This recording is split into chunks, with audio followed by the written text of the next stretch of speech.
I am telling you right now, this is not one of those all love light kind of readings here, okay? Spirit is giving the tea. I don't know if you really want it or not. If you don't want it, that's cool. You can just exit stage left. But there is a mess happening right now. I was getting in part one that everyone's gaslighting each other. And I feel like there are multiple parties that are involved with this that aren't even you, the karmic, and this person in separation. That's just the beginning. I feel like there's a whole system that's about to fall. A whole system that's about to fall. Because I do feel as though, is that the Fool on the bottom? There are moves being made that are strategic moves to get these two away from each other, but it feels very gaslighty. And I don't know exactly what that is. It just feels like there's people hyping up the karmic because they don't want the karmic with this person. And then on the other side, there's people from like the person in separation who are also kind of hyping up the karmic. They're like, oh, you have nothing to worry about, because they don't want the karmic to get suspicious and start worrying. I don't know. It just feels like there's a whole big plan that's going on here to create some kind of new beginning. Magician. The thing about the magician is like, yes, the magician is a very powerful manifester. The magician is also kind of a very powerful menace. Very manipulative energy. There's like a letting go here. But in order to let go, there has to be strategy involved. And I feel like a lot of different people are getting involved in this. I feel like there's someone from not the karmic side, but the person in separation I feel like they went to this person and was like, okay, I'm having this conflict. I'm having some conflict here over what I should do and how to make this turn out in the best possible outcome for myself and for the things that I want towards an Empress energy, to be in the most abundant timeline, to get everything that I desire, and it flows so nicely. But it's like there's a big mess that has to be cleaned up first. And in order for that mess to be cleaned up, it's like whenever you're cleaning an impossible room and you put everything in a pile and it's like, okay, it looks good everywhere else. That doesn't mean it's clean. I have to dig through this pile. It feels like everyone's digging through this pile so that it can come out clean. But meanwhile, making it look like, just don't look right here and you'll think that everything is clean.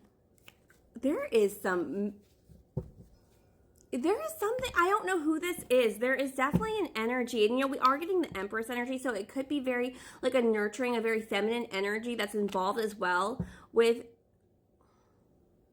trying to bring you and the person question here into an alignment without it looking like they're the bad person or that you're the bad person.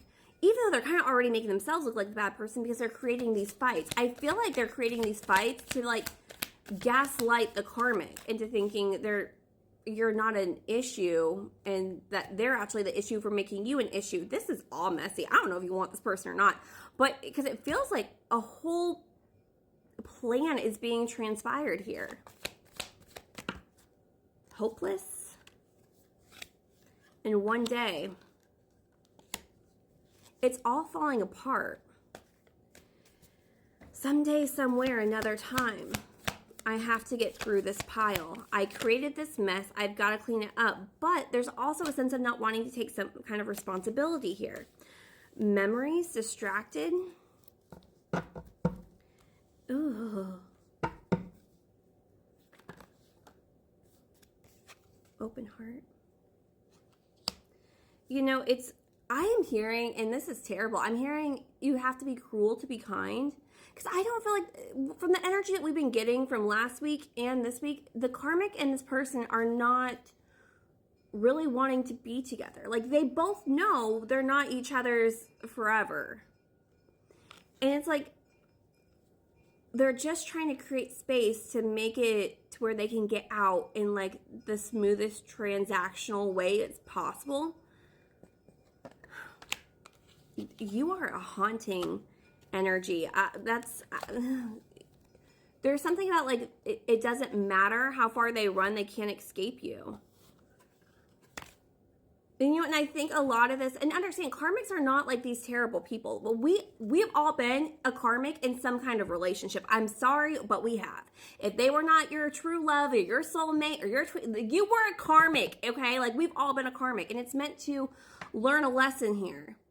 And I feel like they're not taking the lesson and applying it towards what they need to apply it to. Because if their ultimate goal is to be like with you who has all of this like winning energy, sometimes you gotta be the bad person. Like you have to own up to what you're doing.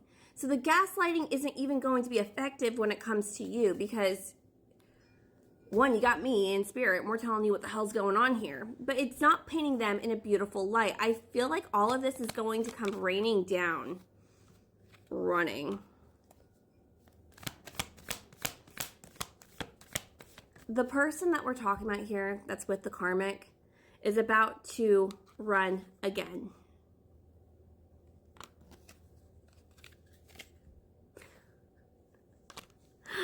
And the thing is like, it's getting to that point where they have to start looking in the mirror and being like, you know what, maybe I'm the fucking problem. I'm not standing up for this. I'm not sticking up for my beliefs or what I want or what I truly desire. And I'm exhausted, like running this game over and over again. But the game wouldn't work on you.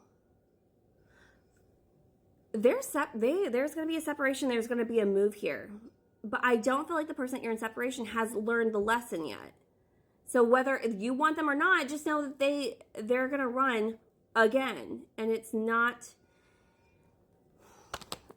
with learning the lesson because it's still everybody else. That's the problem. Instead of looking and seeing like what they need to work on. They haven't done the shadow work and the clock's running out.